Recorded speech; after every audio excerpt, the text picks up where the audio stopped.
Sangha. For the second time, I take refuge in the For the second refuge in the Dhamma. For the second time, I take refuge in the Sangha. For the third time, I take refuge in the Buddha. For the third time, I take refuge in the Dhamma. For the third time, I take refuge in the Sangha. But everybody says Bhante. Six.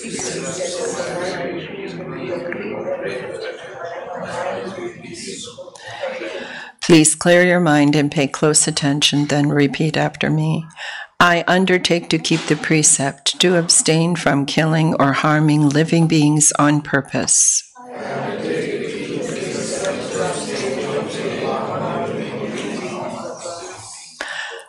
I undertake to keep the precept to abstain from taking what is not freely given.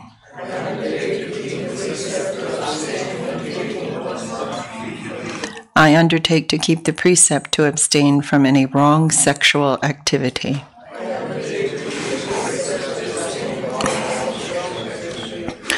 I undertake to keep the precept to abstain from telling lies, harsh speech, gossip, or slander.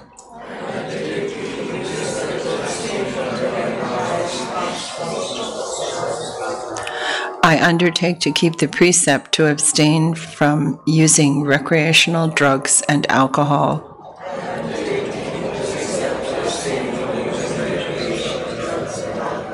I undertake to keep the precept to be loving and kind to myself, the earth, and all beings.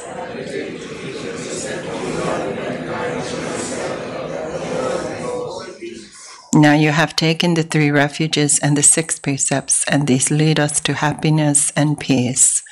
Sadhu, sadhu, sadhu. Now let us read the verses of the Dhammapada together. Mind is the forerunner of all evil states. Mind is chief, mind-made are they. If one speaks or acts with an unwholesome mind, because of that, suffering follows one, even as the wheel follows the hoof of a draft ox. Mind is the forerunner of all good states. Mind is chief, mind-made are they. If one speaks or acts with a pure mind, because of that, happiness follows one, even as one shadow that never leaves. He abused me, he beat me, he defeated me, he robbed me. In those who harbor such thoughts, hatred is not appeased. He abused me, he beat me, he defeated me, he robbed me. In those who do not harbor such thoughts, hatred is appeased. Hatred is never overcome by hatred in this world. Hatred is only overcome by love. This is an eternal law.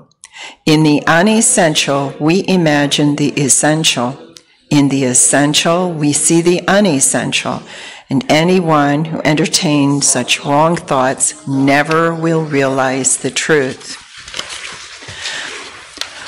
What is essential, we regard as essential. What is unessential, we regard as unessential.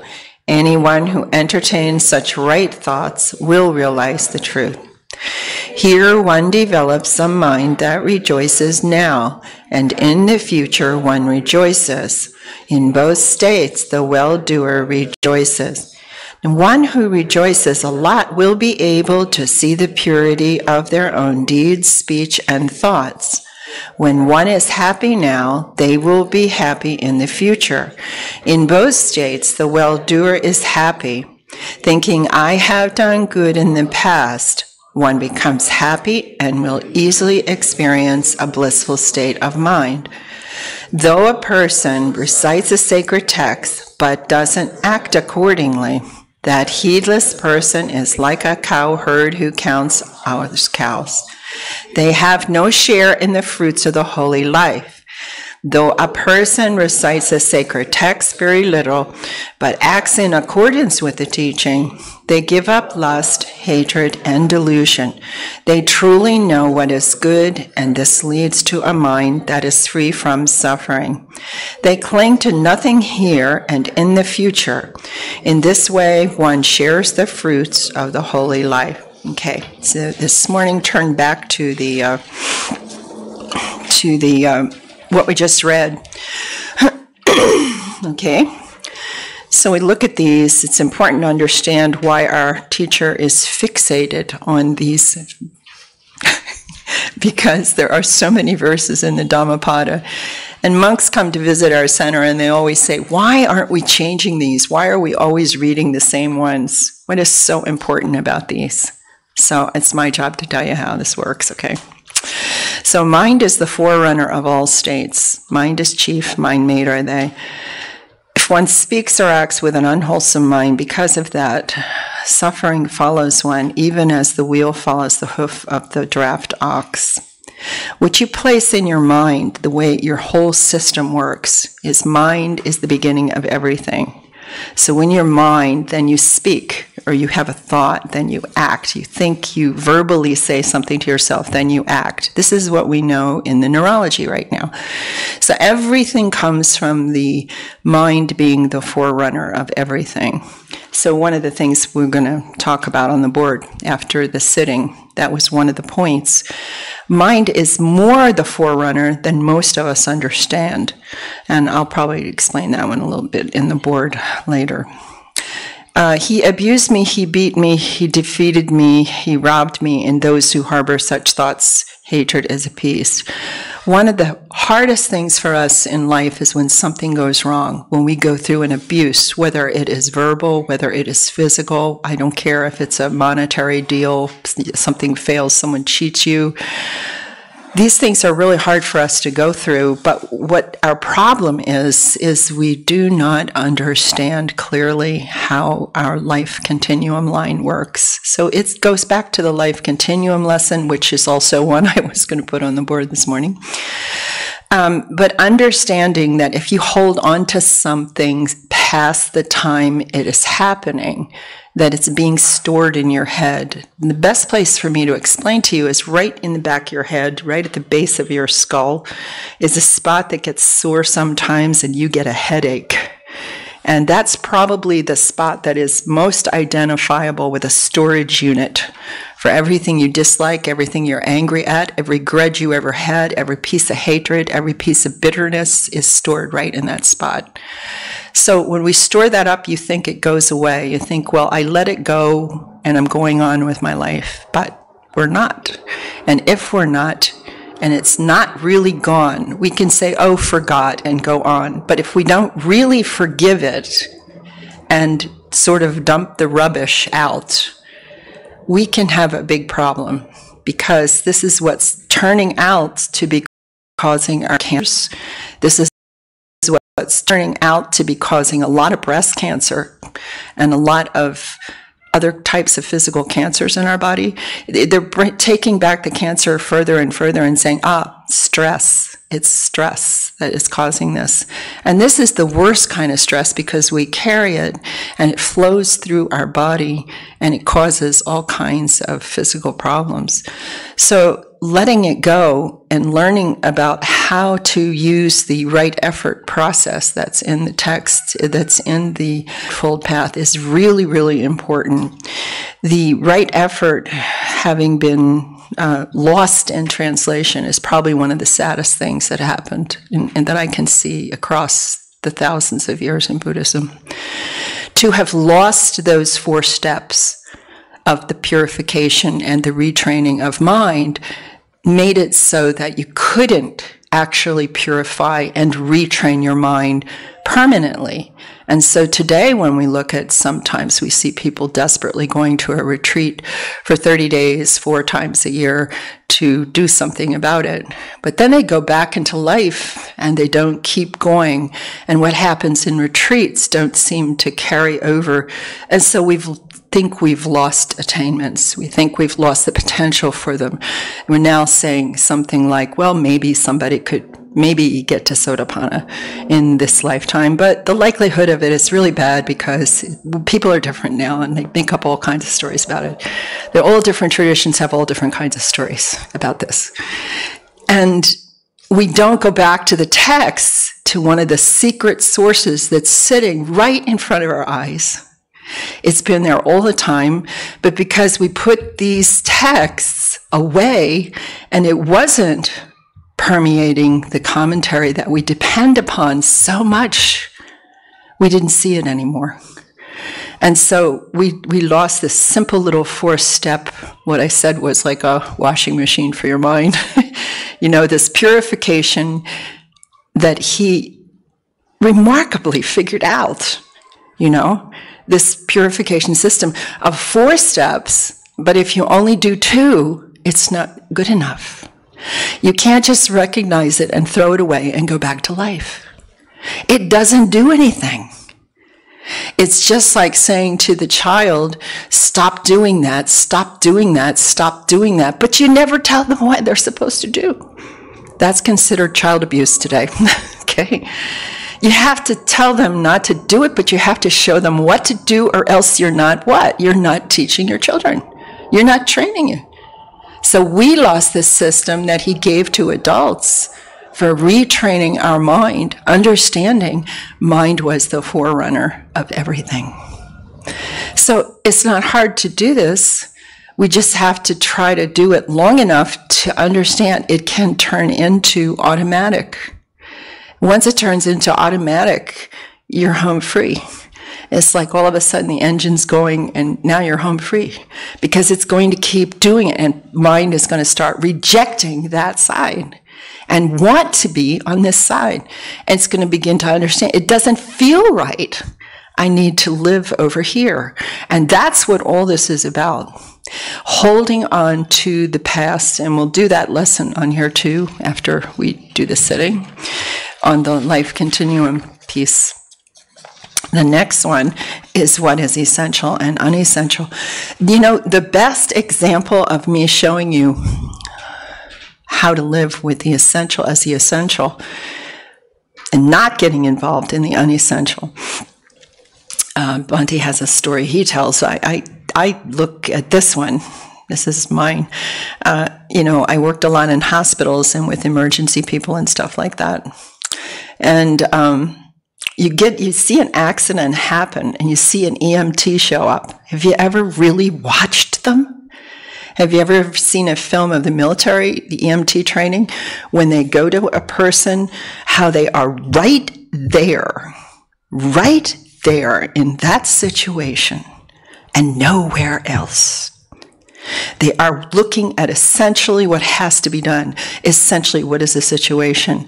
When they bring a person into the ER and they put them in a bay, that 6 people go around that person in that emergency bay. It's usually 5 or 6 people in that team. They are right there for you. What is essentially going on, not what is unessential. They can't, only one is maybe the chief team doctor can say, I've seen this before, this is what's wrong. But nobody else can sit there and say, you know, this might be what happened last week, or this might be something else, or, you know, this is just like when, and that sort of thing. That's not happening. He's right there. And if you carry this through your whole life, can you be where you are? Wherever you go, is that where you are? Can you just be that through your life? He's asking you, can you be there with just what's essential in whatever you're doing and not comparing it to everything else? And it's also an exercise in pure mind. If your mind is purified, you're able to do this. And the more you purify the mind with the 4 steps of right effort, then you're retraining the mind to be there right now, okay? Next one is, he develops the mind that rejoices now.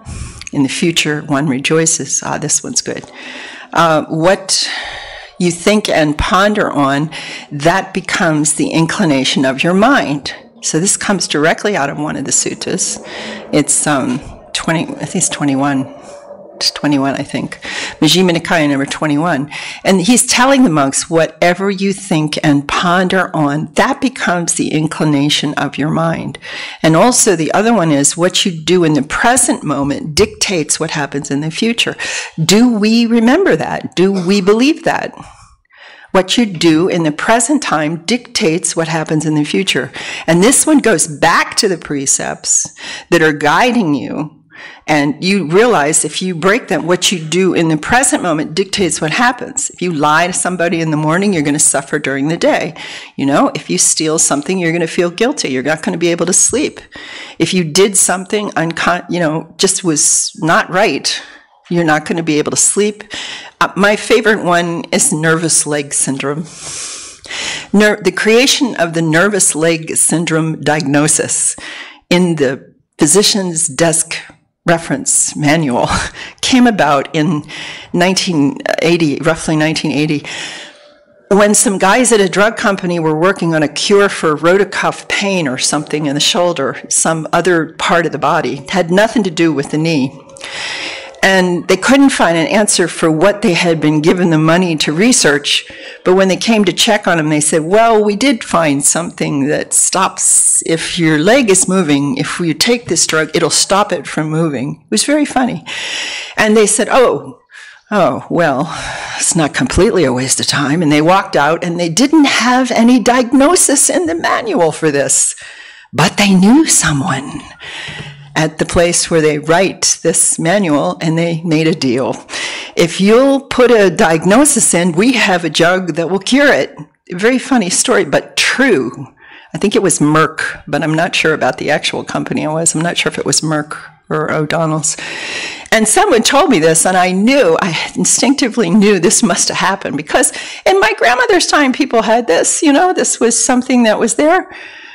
But why are we vibrating our leg? Why is it that in some countries I go into a coffee shop and everybody's leg is moving and going like this? I go into another country and nobody's leg is moving. It has to do with precepts. Try breaking your precepts for a week and see what happens to your leg moving. Very funny thing. We had a student who was a salesman who felt like he had to drink because everybody else was drinking when he was traveling. So he felt like he had to drink, but he didn't want to break his precept. But he started to break his precept, and what happened? He got restless leg syndrome. And then he had to go to the doctor and get a drug to stop his leg from moving. And then he came to Bhante, and we said, how's your meditation? I can't meditate anymore. Why? Because I can't sit still. And he said, I have to take a drug. So he told him the whole story, and Bhante said, you broke a precept. And he said, I did not. He went home, he got really mad. And then he came back. I did break a precept. And then he told us the story, and I was just awestruck that this had happened to this guy.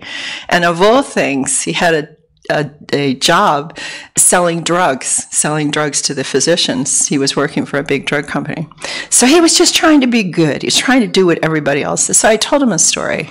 I was in entertainment business, and I traveled a lot and did tours and stuff, and I said, we never drank. We were this weird band that never drank anything. We were all teetotalers, right?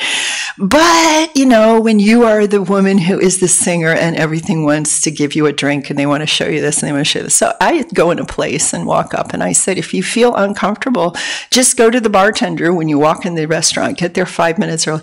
If I order a drink, be sure it's 7-Up and an olive, or 7-Up and a cherry, or it's a martini glass with 7-Up and an olive. I don't care what people think if you're that upset about it, but don't drink. You don't have to drink. It's all a play. It's all a drama. And it's silly. You don't drink, you don't mess your head up.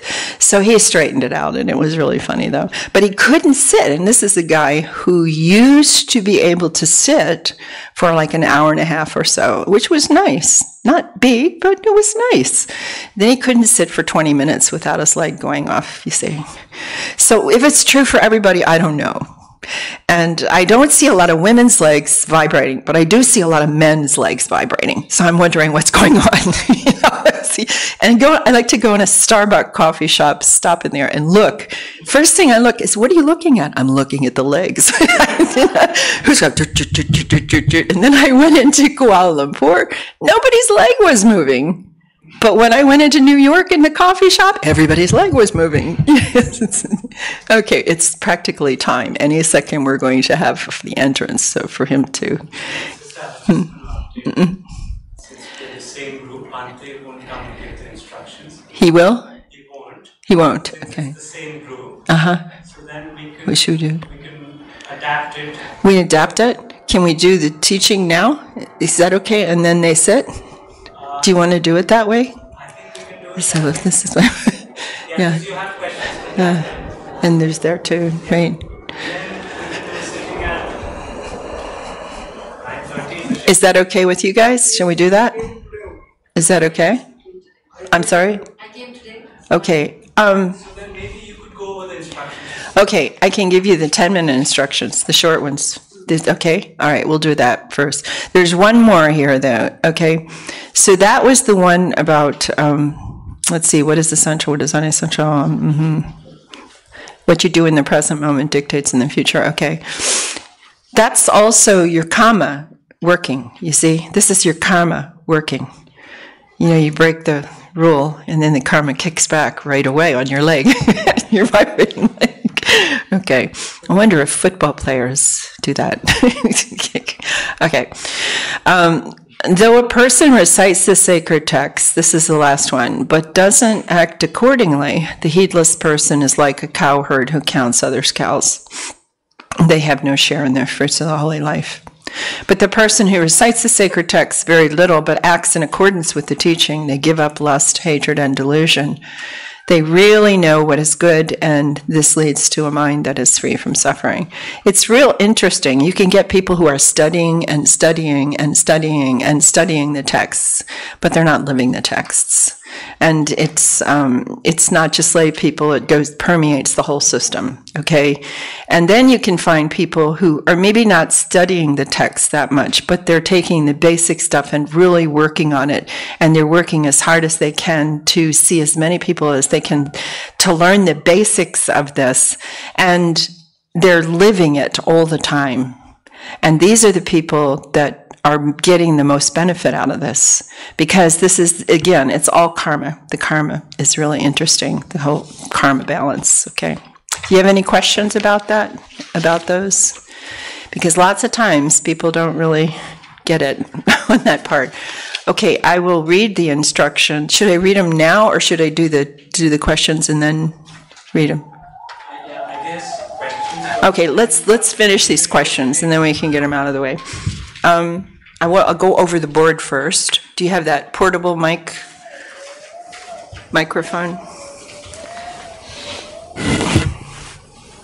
I'm going to put this off. I'm having fun. People are giving me brown shawls. This is really fun. Okay. Okay.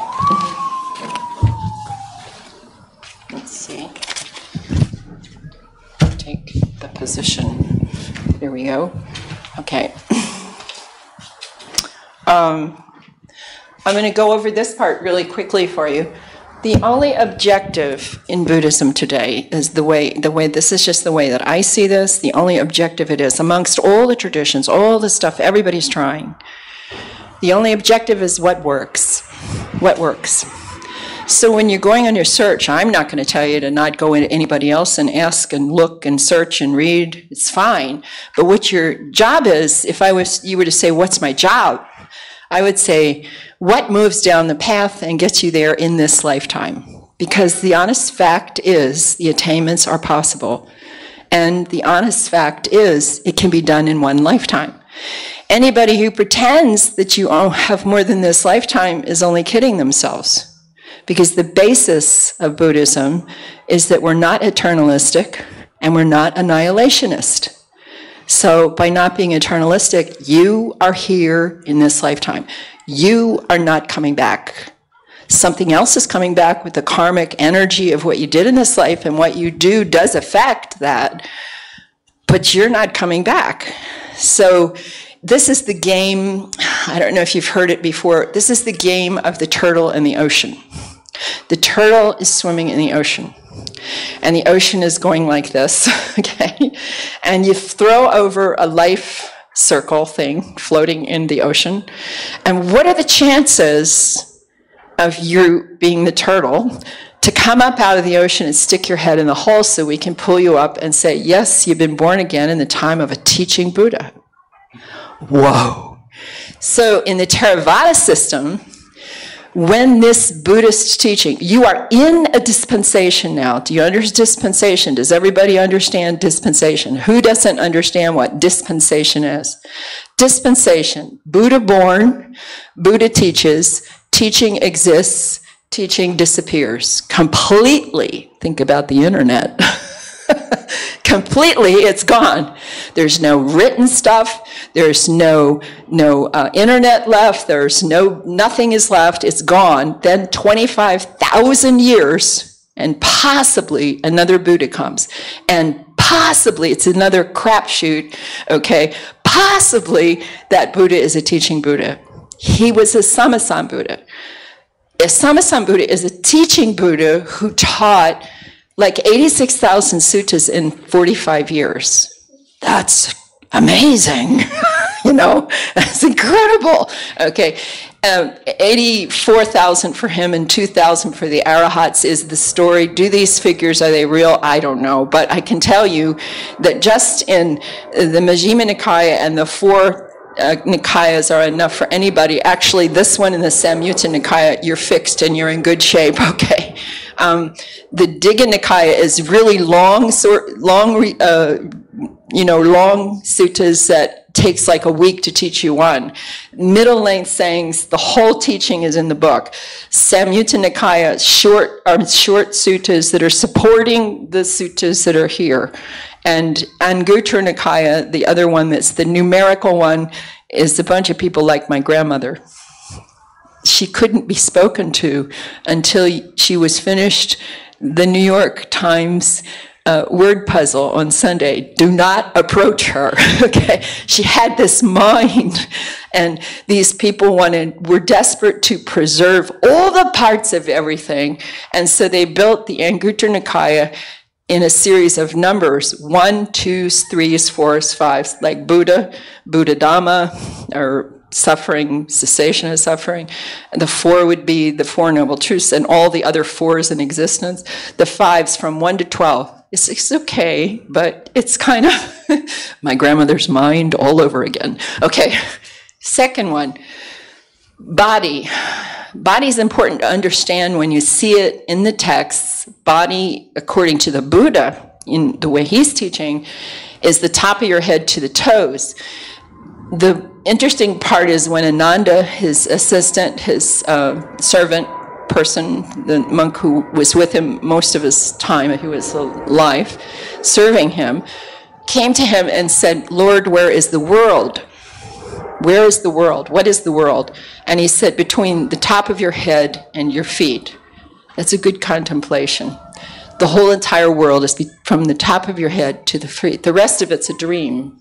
It's a maya, or the dream, okay? Mind is the forerunner of all states, meaning it is the root source of everything that occurs for you in your physical and mental structure. It starts in the mind, is what he's saying, and it has a mind-body connection. That mind-body connection, the nama-rupa, is really important to understand, but we can understand it medically. Therefore, the body will follow the mind. Why do I know that? Because when you came into the emergency room and you were in the emergency bay and those people were working around you, the most important person in that bay was the person standing by your head next to the person that's doing the breathing for you. That person's trying to find out if you're conscious enough to look them in the eye and have them say, you're okay, calm down, you're safe. Because when you get you to do that, your heart and blood pressure, gastrointestinal system, lungs starts to slow down. Then they can try to see if they can give you any medication before they take you to the OR and put you back together. But they can't do that unless you're conscious. You're conscious, you have a really good chance of survival. If you're unconscious, we're working in the dark in that bay, you see? So they knew this, they know this. In the medical community is probably the closest group of people in your society that can get close to what we're talking about when we're talking about what he was teaching. In Satipatthana, there's a nice place for you to investigate in Satipatthana. The question we have a lot of times is, why do we not put our attention on our feet?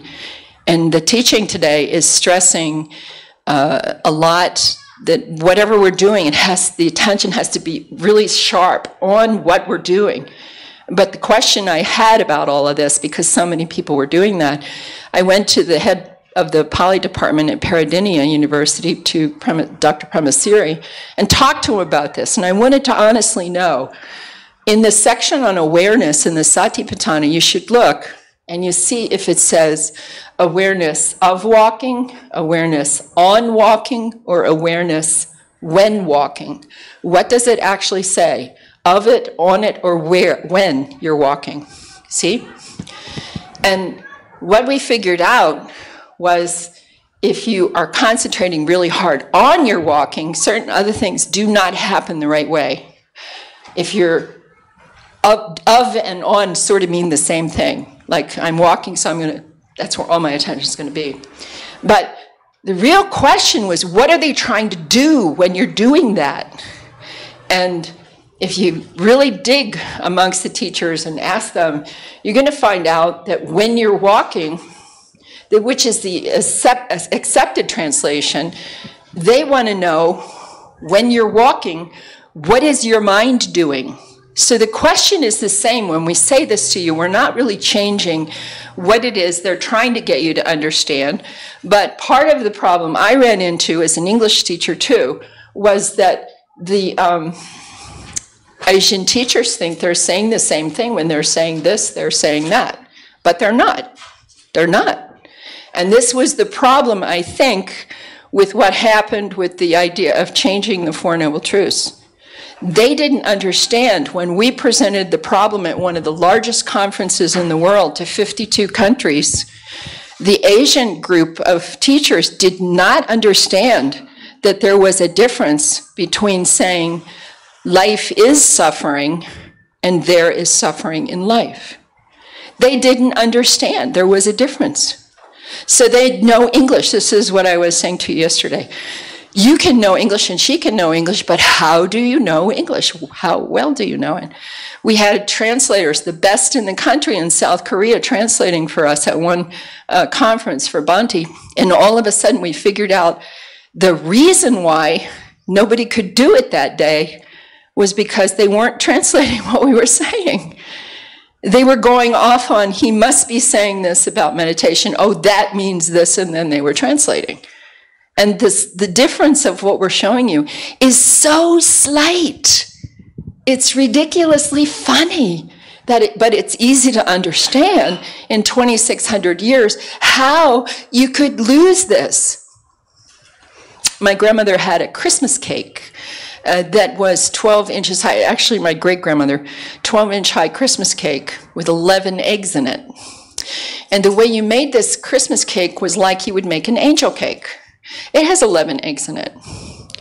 Now, so many years later, if I found this recipe and the blending instructions weren't there, I would have gotten a funny-looking cake, okay? Because why? Because there were 11 eggs in it, but you had to take the eggs when they're cold, crack them open, and put the whites in one bowl and the yolks in another bowl, and beat the whites until they were stiff and peaked, before you took the other ingredients and folded them together and put them in the oven, and you got a cake this high. But what if she took it out and the blending instructions weren't there? I can't understand it, she said.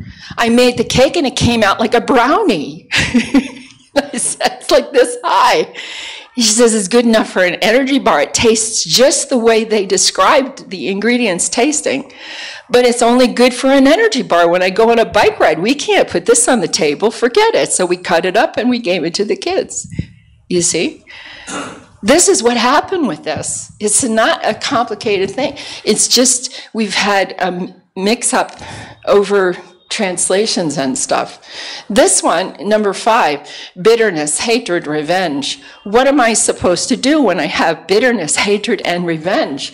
You go to Majjhima 19, Majjhima Nikaya 19, and that's the one I told you. He was still a bodhisattva, and he figured out what it was like to live with the bitterness, hatred, and revenge, which is hurting you, which is stored here, which is going to cause the cancer or whatever here. How do we do it? Well, we were given right effort. You have to change it to forgiveness, compassion, loving kindness. And the person says, why should I forgive them? Look at what they did to me. What am I supposed to do? All right, look. Here. This is a life continuum line. Here, you're born. Here, you die. We all have that in common. We're all going to do that. Somewhere on here, you're here, just like a bead that is moving along from here in this direction towards dying. Everything back here is the past. So now we have to play a game, and you have to get active, okay? I'm a little girl, and this is my first spelling bee. I have a word on my spelling list. Can you please tell me, Daddy, what does past mean? What does it mean? Events that no longer have any significance. Events that don't have any significance. Are they over? Yeah. Can we change them? Absolutely not. Can't we paint them another color? Can we mold them a different shape? They're done, huh? Yeah. Okay, that's past. Everybody got that. Here's the future. I've got this other word. It's the future. Can you tell me, please, what does the future mean? Again, it's you can't see it or control it. I can't see it?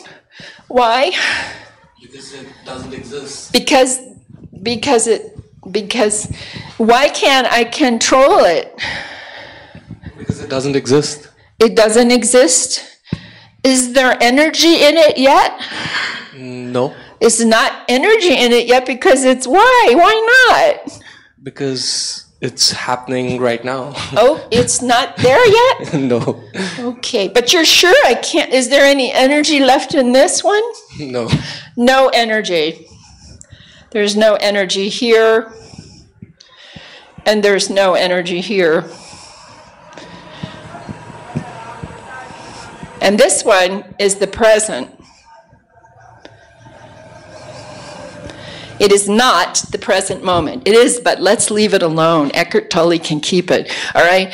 I had a man come into my interview, and he said, I've worked so hard, I sat for an hour and a half, and I'm exhausted. And I said, why are you so exhausted? If you sat for an hour and a half, that's a good increase in your time. What's wrong? I've been trying to stay in the present moment for 68 minutes. I can't do it. Look at your watch.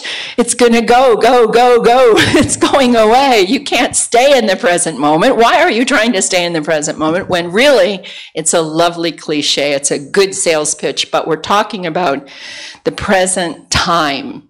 And that means stay where you are doing what you're doing until you're done, one thing at a time. The universe decided I had to have a stroke in order for that to happen.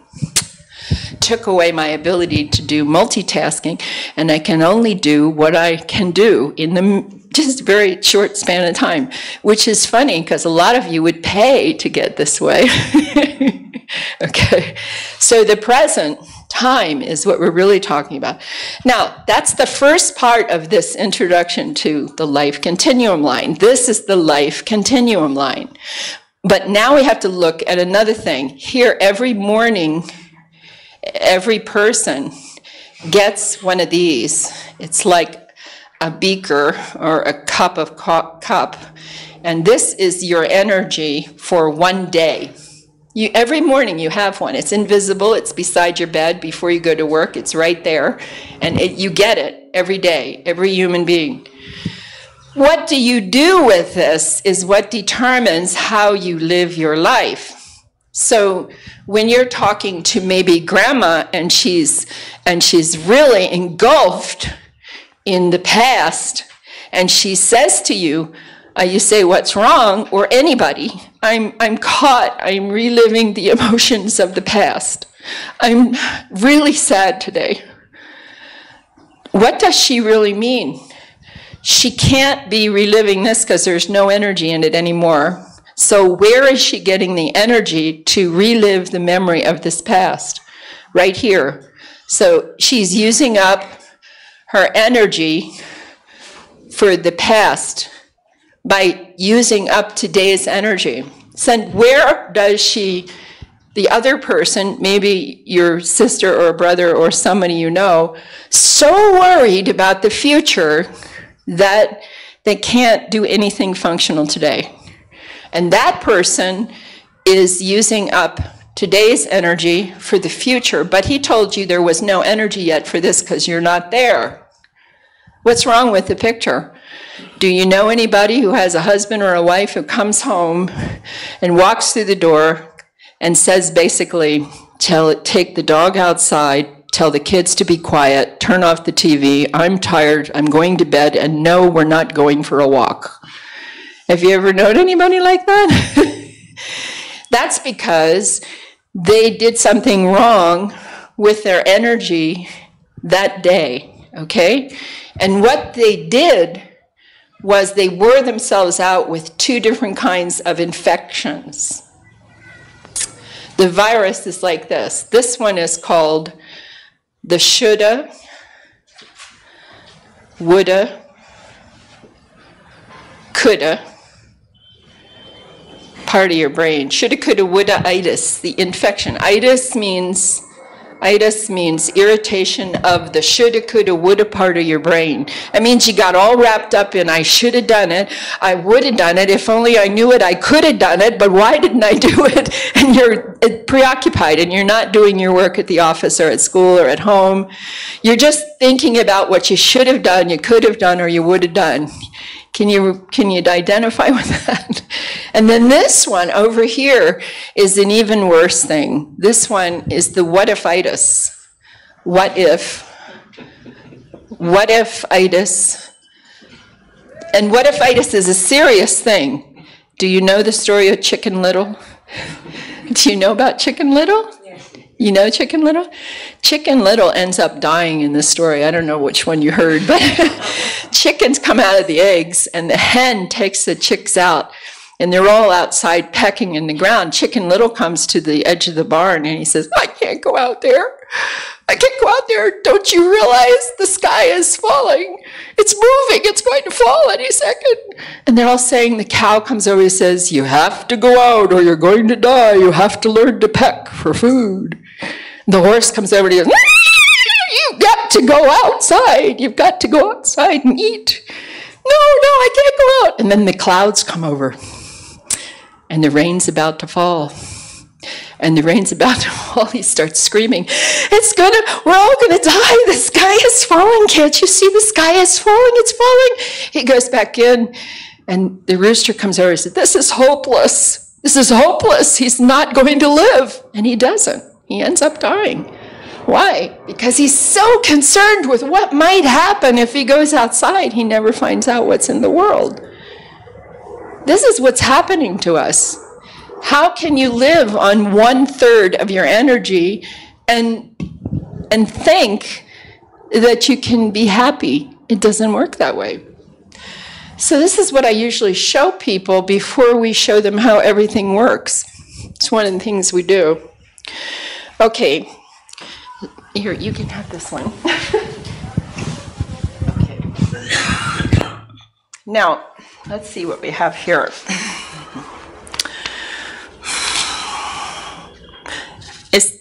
Is this all one? It's not all one, is it? It's all one. It's all one. Oh, okay. It's about the feeling of loving kindness. How do you describe it? You can say it's a nice warm feeling in your heart. You can say it's just the memory of the feeling. And if it's not coming up, you can back down away from it and try just smiling and wishing the other person a wish to smile when you're starting your training. It's every time it's a different feeling in the heart area you're saying. Mind knows it's loving kindness for a spiritual friend, but the heart seems to be interested somewhere else. It can be a block. And we have all kinds of blocks that pop up from the past that will block us from feeling it. If we're, like we've described, if you're in a situation that's very difficult to get through, if you have something that's left over from abuse or something in another place before, these things are going to come up to block you. It seems like people can do pretty well if they go to a temple and they just read this together and stuff like that as a community service, a community activity at a temple. But when we're talking about training this way, it's very hard for the person to do that because you're working as an individual. But we want you to work as an individual. It isn't that we're not interested in the group aspect, but one of the things I feel strongly about is you put people in a retreat and they're all in a group and they're learning something. They come out, they're by themselves in life. And I think this is one of the reasons some of the traditions, some of the styles of training don't carry over into life and you see the personality change, is because simply they feel that confidence or support and they like it. And we have students that rebel sort of against why can't we have more group sittings. When we're in the center, we have a group sitting in the morning, and officially we have a group sitting that starts after a rest period at like 1 o'clock, but a lot of times people opt out of it because they like learning how to sit by themselves. And in the forest, there are different places you can sit near the your cabin, there's lawns and gardens and things, and there's places where there's benches, and there's more things that are being built to get up off the ground and sit. And it seems like the people that did the best work over the years are people who were inside little screen things with a fan, so no bugs are getting you so much, and you're in there with a chair, or you're sitting in the open or on a bench, because you're learning how to what? You're learning how to do this no matter where you are, okay? And another thing is learning to sit by yourself is real important, because you're going to come home and try to keep some kind of practice going. That's one of the reasons it is so good.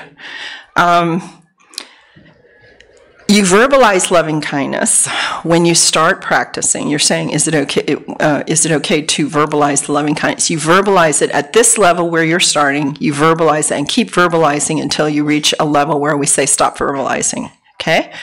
And the first couple days, usually people are verbalizing it, but you're verbalizing it silently inside, but you are verbalizing it. And then you get to a place where, let's see if the brain will keep going without me verbalizing it. Because the whole thing is training the brain. Is loving kindness meditation advisable when we're tired, upset, or we're unwell, and we're not in a very loving mood? Nobody says in this training, don't give it to yourself, because we need to give it to ourselves when we need it. So you're learning two things. You're learning how to take care of yourself, but you're learning how to give it to another person. It was basically, the training was not to get involved with over-loving yourself. I recently read a book where someone said, it was kind of strange because she's, a Pali scholar, and she wrote a book about the Karaniya Metta Sutta, and she pointed out we don't ever send loving kindness to ourselves. And I went, why not? Why wouldn't I do that to myself? Because she was saying, we don't do that because we don't want to get stuck on ourselves and prideful and all that stuff. Well, of course you don't. However, can you give me something you don't have? And the answer is no. And how many relationships between women and men, or men and men, or women and women, or anything you want to talk about, and between two human beings anywhere, is going to work if you don't love yourself when you're trying to love another person, to live with that person? Can you really genuinely do that? You can't. So the funny part about it, when I say there was a funny part, is she's sticking very closely to the translation of the Pali, and she gets to a section that says, and so he gave instructions to send it to a description of human beings with all two-legged male, female beings in the blah, blah, blah, on the whole universe and everything. And I'm there, wait a second. I'm a two-legged human being. So why can't I send some to myself so I can send it to someone else? So the whole thing contradicted itself. It turned upside down. Because I really didn't want to stop reading when I objected to this. I was trying to read, it was a small book, and I was trying to read through the whole thing. And I got to this part where it describes what you're supposed to, who you're supposed to be sending this to. And I'm there, well, that's me. So I send it to me, and then when I have some, I'll give it to you. We do another thing that's very funny. I told you that I collect slippages. I told you that term, didn't I? Slippages. I don't like to say contradictions or corruptions or mistakes. I just say they're slippages, and they're very, very honest slippages when you look at 2,600 years, okay? They're very honest slippages. And one of the slippages that occurs when these countries became, like in India, they're not Buddhist. Well, in Malaysia, they had to become Buddhist. So they all rushed to the temple to get merit for giving all of my merit to my relatives when they come with dana. And this is the big deal, to build merit up. There's nothing wrong with building merit up for yourself for the next life. But do you really want to give it all away every Friday? What if you die on Saturday? I'm sitting here trying to figure this out. You want to have some merit to get somewhere else, but you're going to give it all away. What happened to sharing merit? So somebody along the way just decided to say, we're not going to share it, we're going to give it. Oops. And then it died on Saturday. Well, I don't know what happened in that case. I don't know. But what happens to the person if you give it away? So wasn't supposed to give it away, you're supposed to share it, Okay, so when you're feeling down or something bad is happening in your family and you're using this as a primary meditation, you shift and you give it to yourself when you need it. There's nothing that says you need to become imbalanced as you're practicing this, okay? How to get in the frame of mind for a loving kindness feeling. That's kind of the point of it too. Sometimes the mind is in a cooperating state, and but it can wander, but it doesn't get that stressed. There's an equanimity. That's kind of a balance that's there. At least it feels that way. Do we still need to relax? Yeah, we need to relax. I want you to experiment with the relax step. You'll find out for yourself. Don't take my word for it. I like Freddie. Bhante doesn't particularly like Freddie, but I do. Okay, so I'm going to introduce you to Freddie. It's not my greatest artwork, but yeah.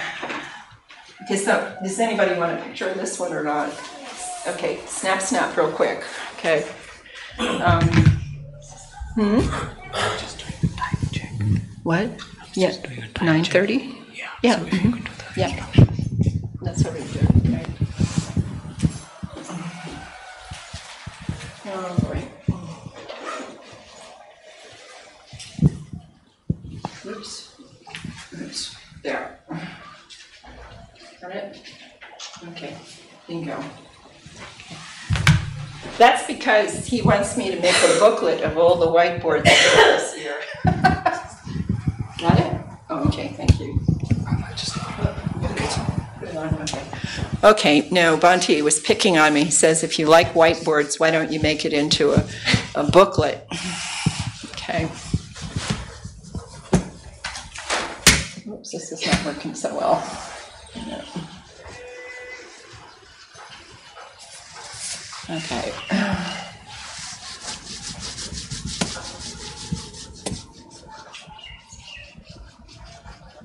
Okay, this is just a silly example, but it seems to get the point across. It gets the point across that there's two different ways of looking at this. Okay, So there's these two guys, right? I don't want to hear about my artwork, okay? Okay. I'm pretty good. I let them have shoes. Okay, and I let them have little hands too, yeah, right. Okay. And I didn't sit them down. I'm not that good. Okay. And these two guys are learning to meditate. And when they start out, they both have stress from the world that's this high.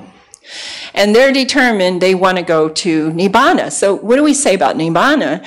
We can't talk about what it is. I hear that all the time. But we can talk about what it isn't, can't we?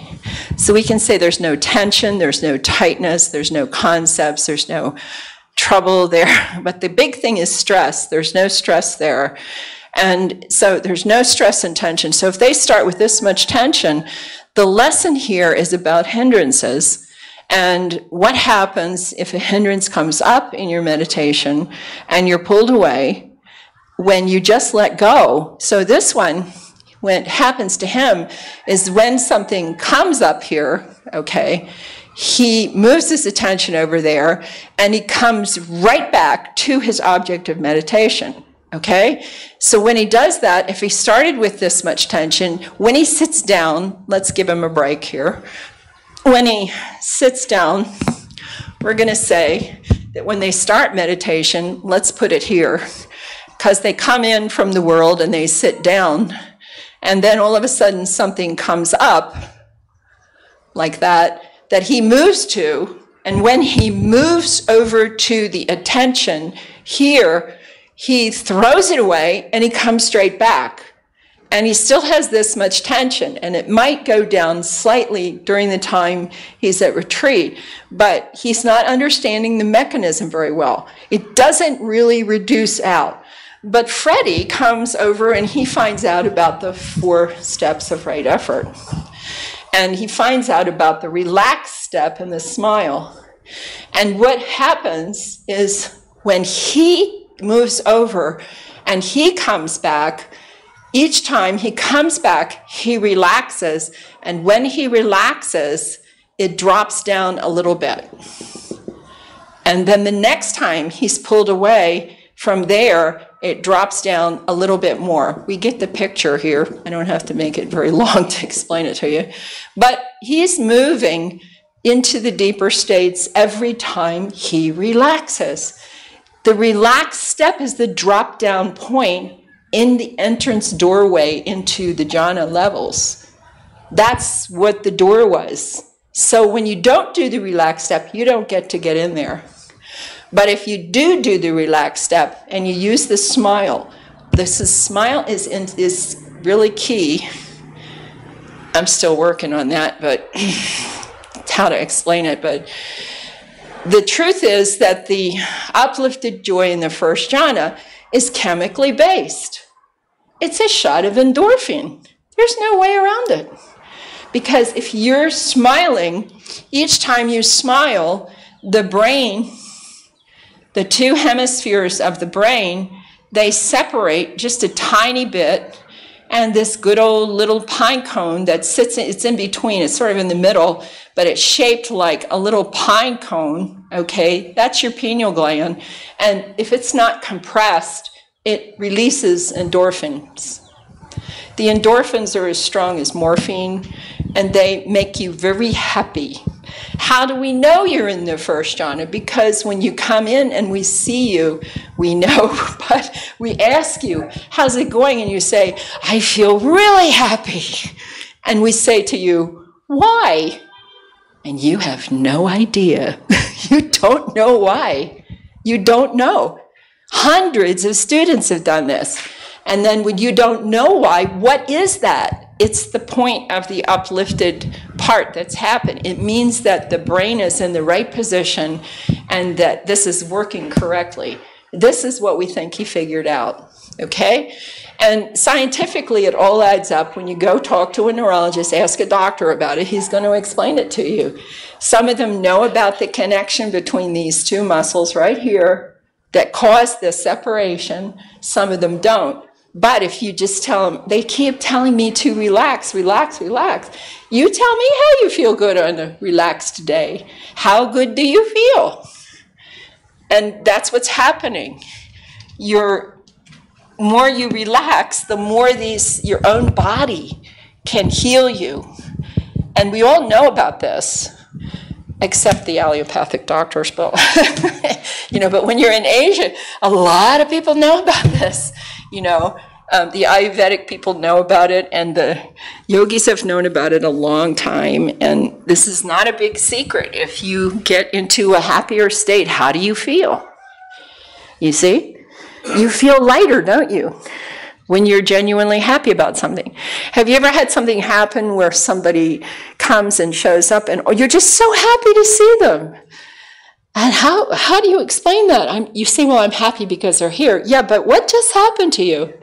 You just let go of everything else happening that morning, and this person walked in and they've been away a long time, and you see them, wow, you're here. And that's what happened right there. You see? Okay. I don't know how to turn it off. Let's see. Oh, there we go. Okay. Now we're going to do you have any questions about what we did here this morning? Yep. Question. Okay. So, mine's Here, you take this one. Okay. It's on. Yesterday we were talking, a few of us here, and my friend said, does it mean that a spiritual friend means somebody who is spiritually working on herself or himself, or could it be just my buddy from school who's not really working? Okay, I'll use Lillian's example. Lillian was in Bali, and I was teaching a retreat there, and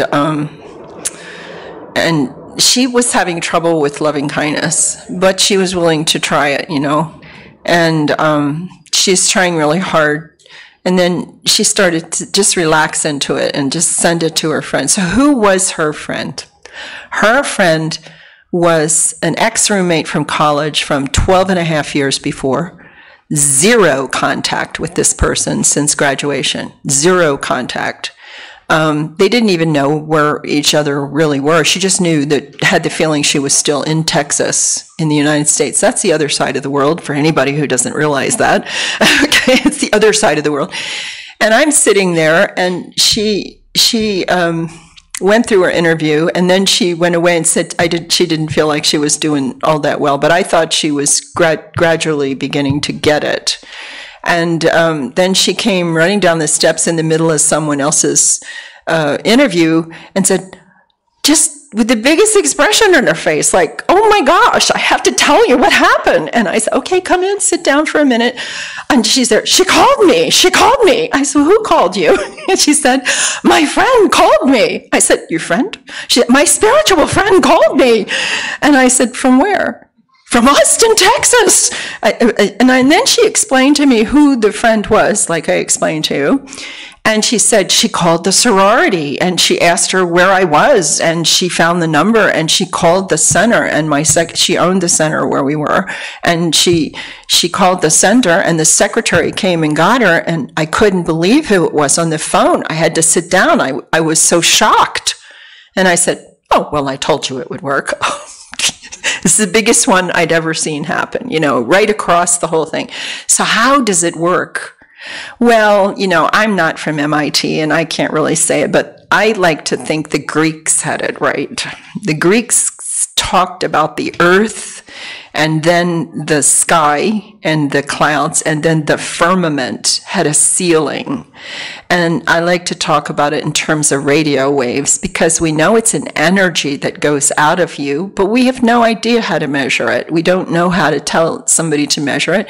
There was research done, I was told there was research done at MIT, but we're having trouble finding it online, but someone told me about it, that they thought that the energy, they had it figured out what it was, and that it was about 500 feet in diameter from you. So we could loop our circles together, sort of, and only 10 of us could surround a village and calm everybody down, see, inside the village, just by sending it into the middle of the circle. This is the principle we were talking about.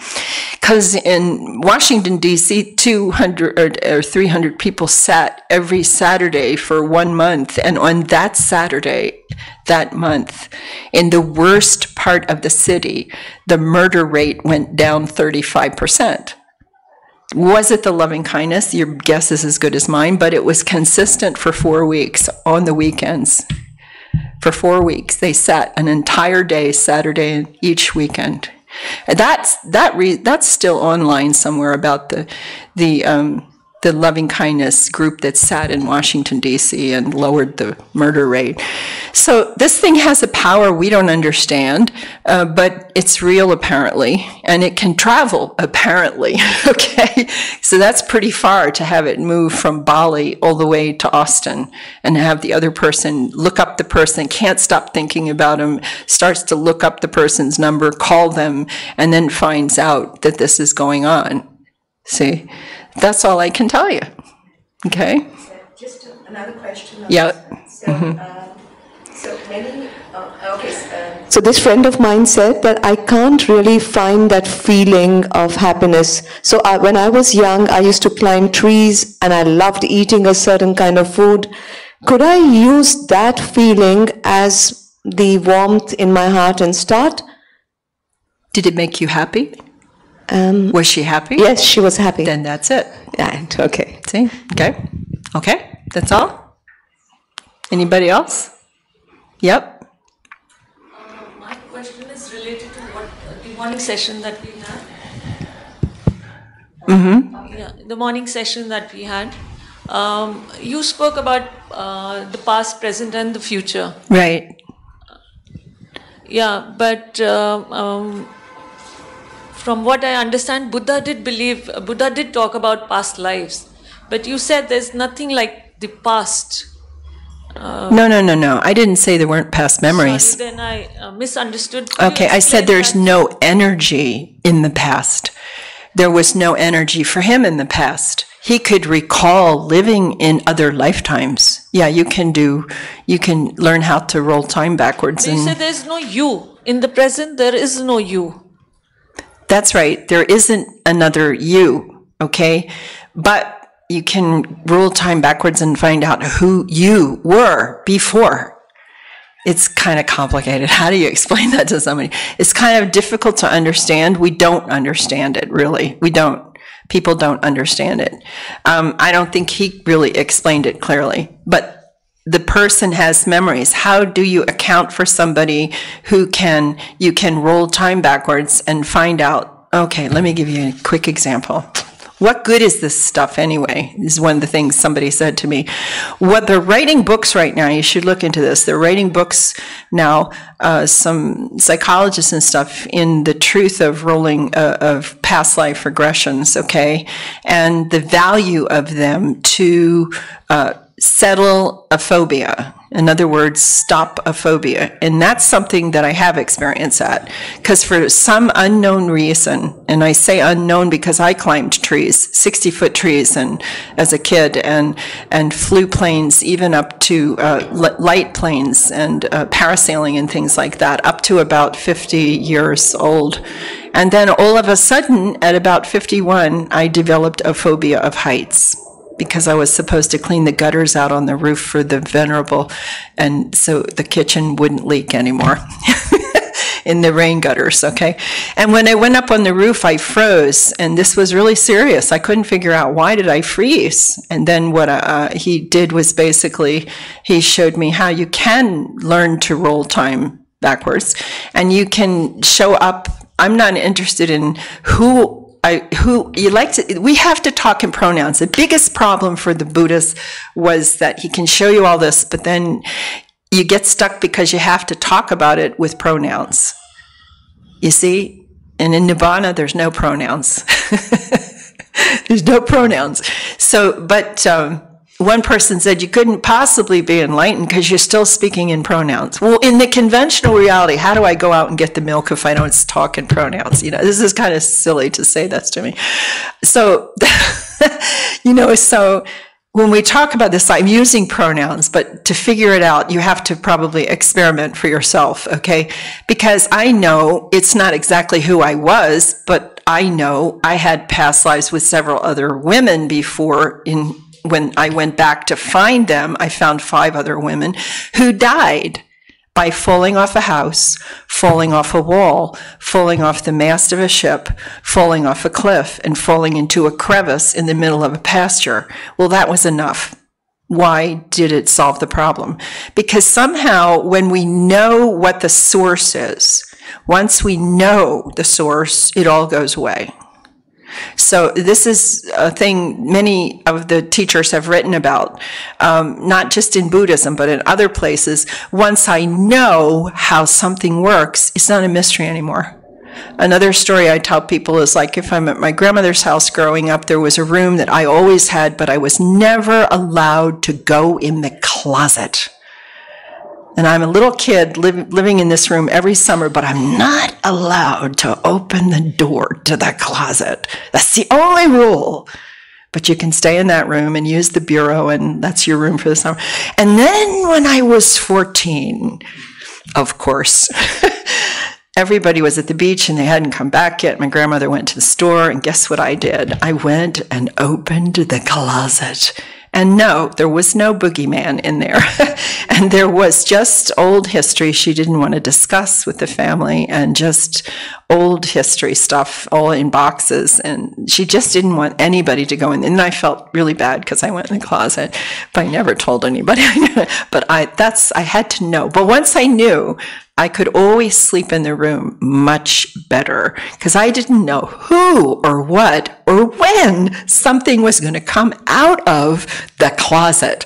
You see, I really wanted to know from the time I was about 6 years old until I was 14. So when we go back and find out that this is what happened to them, that didn't have anything to do with this life. For some reason, it all went away. The fear of heights, and I was taken to the fire tower again and climbed all 5 staircases to the top and waved to everybody and came down again without my legs getting stiff. So how do we explain this stuff? I don't know. The big one is, do we have to explain it? Is it important to explain it? But it's not the same thing as reincarnation, is it? No. So if we go a step further, it's one of the subjects the Buddha doesn't want you to talk a whole lot about. He doesn't want you to do that because it goes round and round and round and round, and where it stops, nobody knows. It's one of those things that you could go on and on and on with, and he doesn't want you to spend time doing that. He wants you to spend time doing this to get through and experience opening mind again and again. That's what he really wants you to do, you see? So I don't know what to say. You see what I mean? So how much you need to know is like your own investigation of figuring out, why do I need to know that part? You see? No, actually, my question was more related to the point that you made, that there is no past and there is no future. But from my whatever little understanding I have, Buddha did talk about past lives. Well, sure, there is a past, but don't spend time in the present on the past. See, the thing is this way, look, okay, the thing is, you are always moving. You are always moving. This is you, and you are always moving like this, always moving. And this is your anicca. This is your impermanence. You're moving through time like this. So this happens here. But this is right here. And that's a good example because the bell rings and then there's a residual watch. But you're going past it, right? Now, does this have anything to do with what's happening here? No, it doesn't. So if you stay here, his point is you have full potential of your brain and the use of your mind, and decision-making, everything, if you're there in the present. But if you decide your vehicle is going to look like this, you're going to move it along. Let's use this one, okay? You're going to pretend this is your vehicle, and it's moving along like this, and something happens. Oh, that happened. Well, he went to the psychiatrist. Okay. That happened. Now you're carrying it with you and you're trying to go like that. And then something else happens. So we'll put this one on, we'll jam this on here too. It's like you have a car, it has a trunk, and you keep putting stuff in it. If you put so much stuff in the trunk, the car isn't going to be driving and you're going to get a flat tire. That's about the way to explain it. Okay? So what happens to a person who has a breakdown? It's simple. I can explain that one. Okay. Everything is kept on here and you're trying to sort out all these things constantly and you only have a tiny piece of your actual brain power to work on the present time. You got it? Okay? So this is going to collapse. It's going to fall right off the track. At that point, they invite you into a nice warm bed in the hospital until you can figure out how in the world did that happen, what happened exactly. And if you have a nice doctor, he might say, you went into the circuit breaker system and you threw the switch and turned off all the power to the house, and you just shut down because you were so exhausted with all the stuff from the past. This is just the lesson that's here, okay? The past doesn't exist except, it shouldn't exist except as a set of postcards in a shoebox that you can pull out and say, oh, I remember that, and that was a serious lesson. You don't lose your lessons. You learn from the past. But let's pull it out, and I remember that. But I can put that back. But it didn't take anything out of me for today. You see? That's what he was trying to get across. Okay, here. It was so important to him that he had to leave 4 suttas, not just one. He put 131, 132, 133, and 134 in here, and it's the Bhattarakkhata suttas. If you go and look, originally, I don't know why I didn't think of this immediately. I'm sorry. I know. All right. Just listen to what he tells them they're supposed to memorize when they are monks. They were supposed to memorize this and recite it to the people. Let not a person revive the past or on the future build his hopes, for the past has been left behind and the future has not been reached. Instead, with insight, let him see each presently arisen state and let him know that state and be sure of it, invincibly, unshakably. For today the effort must be made. Tomorrow death may come, and who knows, no bargain with mortality can keep him and his hordes away. But one who dwells thus ardently, relentlessly, by day, by night, it is he, the peaceful sage has said, who will have had a single excellent night. He'll sleep well, he'll live well, he'll have all the energy he needs. But he's living what? In the present time. You see?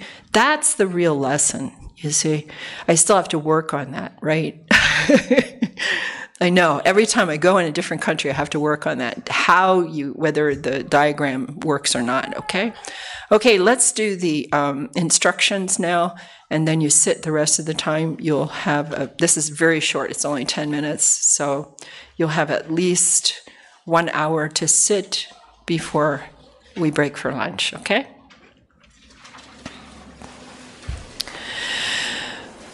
When you practice loving kindness meditation, you first sit by sending loving and kind thoughts to yourself. You remember a time when you were happy, and when the happy feeling arises, you smile, and it's a warm, glowing feeling in the center of your chest, and it's a radiating feeling that begins to shine within you. And as soon as the feeling arises, you make a wish for your own happiness, May I be free from suffering. May my mind be uplifted. May my mind be peaceful and calm. May my mind be open and accepting. May I have happiness. May I have joy. Whatever wish you make for yourself, feel that sincere wish. You know what it feels like to be peaceful and calm. Bring the feeling into your heart. Radiate the feeling to yourself. Whatever wish you make with a smile, you want to feel that wish. You can make the same wish again as long as it has sincere meaning for you, or you can change the wish occasionally. Don't make the wish by repeating it over and over again. That can turn into a mantra. And that's like trying to memorize something. And you start thinking about other things. Just feel the wish. Make the wish. Smile as you feel the peace and calm. If that's what your wish is, keep the feeling in your heart. And if it starts to fade away, then just make another wish. While you're sitting, your mind is going to wander. It's going to think about other things. And as soon as you notice mind is thinking about other things, simply let go of those thoughts, even if you're in mid-sentence. Just let it go. Relax, smile, and come back. Relax any tension and tightness in your mind that's caused by the thoughts. Then gently come back to the feeling of loving kindness and making a wish for your own happiness with a smile. It doesn't matter if your mind wanders 50 times during a sitting, and 50 times you see that. You let it go, you relax, and you come back with a smile to your meditation object. That is a good sitting. A bad sitting would be if you stop smiling when you notice that you're thinking about something and you continue thinking about it and you don't let go. How to sit. When you're sitting, you should sit with your back reasonably straight, but not too tight. Please don't move your body at all. Don't wiggle your toes. Don't wiggle your fingers. Don't scratch. Don't rub. Don't change your posture. Don't rock back and forth. Just sit still like a Buddha statue. You can move just as much as he does. While you're sitting, there can be some sensations that arise in your body. You might want to cough, or there's an itch, or heat, vibration, or a painful feeling. But as soon as that arises, your mind will be drawn to it. And then you'll start thinking about that sensation. I wish it would stop. I really don't like that feeling when it happens. I just wish it would just go away. But every thought like that will make the feeling become bigger and more intense.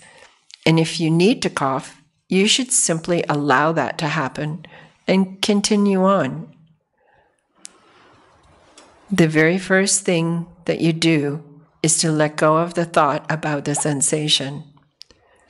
Relax the tension and tightness in your mind and in your head, and smile as you come back. Next, you may notice that there still seems to be a slight mental fist around that sensation because you really don't like that sensation there and you really want it to go away. But the truth is, when this sensation arises, It's there. That's the truth. It's okay for the sensation to be there. It has to be okay because it's there. Anytime you try to fight with the truth, anytime you try to control the truth, anytime you try to make the truth be anything other than it is, that is the cause of suffering. So allow that sensation to be there. Make it okay for it to be there. Relax and gently come back to the feeling of being happy and making a wish for your own happiness. While you're doing this meditation, remember, this is a smiling meditation. You want to put a smile in your mind. And even though your eyes are closed, you put a little smile in your eyes. Put a smile on your lips, just a little one, and a smile in your heart. Whenever you notice that you're not smiling, start again. What is a spiritual friend? Well, after about 10 minutes, you then start sending loving and kind thoughts to one spiritual friend for your first objective. In the beginning of your training, the spiritual friend is described this way. A spiritual friend is someone of the same sex. They are not a family member as you begin your training, and they are alive. They should not be ill or injured. A spiritual friend is someone who, when you think of them and their good qualities, you really like them. You respect them, and you will sincerely wish them happiness. The friend is your first objective. Don't change the friend.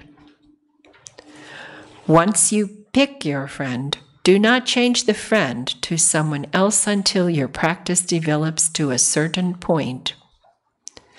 There are signs that arise in your meditation that mean that you should move on to work with other kinds of people. And a guiding teacher can be questioned about this so that you understand how meditation changes as it progresses. Once the brain learns what you want it to do, when you begin to practice and with some other kinds of people, what did I do? Once the brain learns what you want it to do, when you bring into practice with some other kinds of people, mind will follow your intention and inclination in the same way as it did the first time. So now you make a wish for your spiritual friend's happiness. May you be free from suffering. May your mind be uplifted. May your mind be peaceful and calm. May your mind be open and accepting. May you have happiness. May you have joy. Whatever the wish is that you make for your friend, you feel that wish. Take your spiritual friend and put them right in the middle of your heart. Smile and give them a great big heart hug. Wish your friend well. Feel the wish. Take a real interest in your friend. Really like them. If the feeling slips a little bit, smile more and move back to sending it to yourself to build it up. Then you come back to your friend and keep it going with a smile. Only use the one spiritual friend for this training. Later on, you will use other people and other points of interest for reference. So how am I to apply this practice into my life? Whenever any distraction seems to pull us away from a task during our day, we'll just learn to recognize our attention is not with our task completely. And we then release mind's attention off the distraction and relax. Any leftover tension falls away in our mind, our head. We re-smile as we return to whatever we were doing and continue with a smile going into our task. Repeat the cycle only as needed.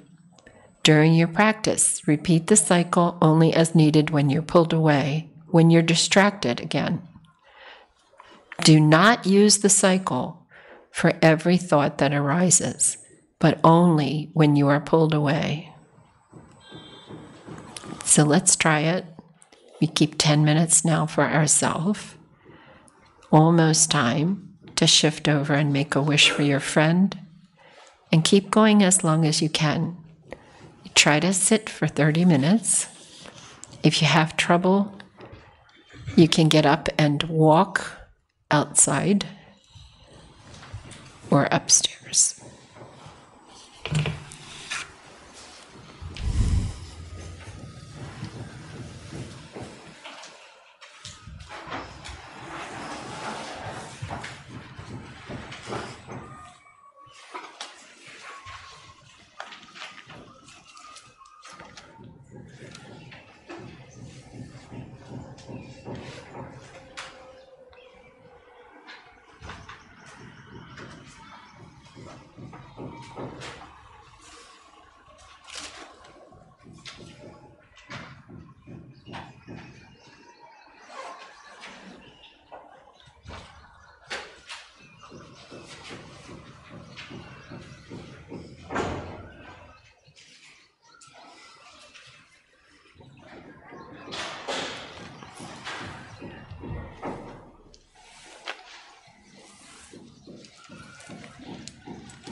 We'll take a break now.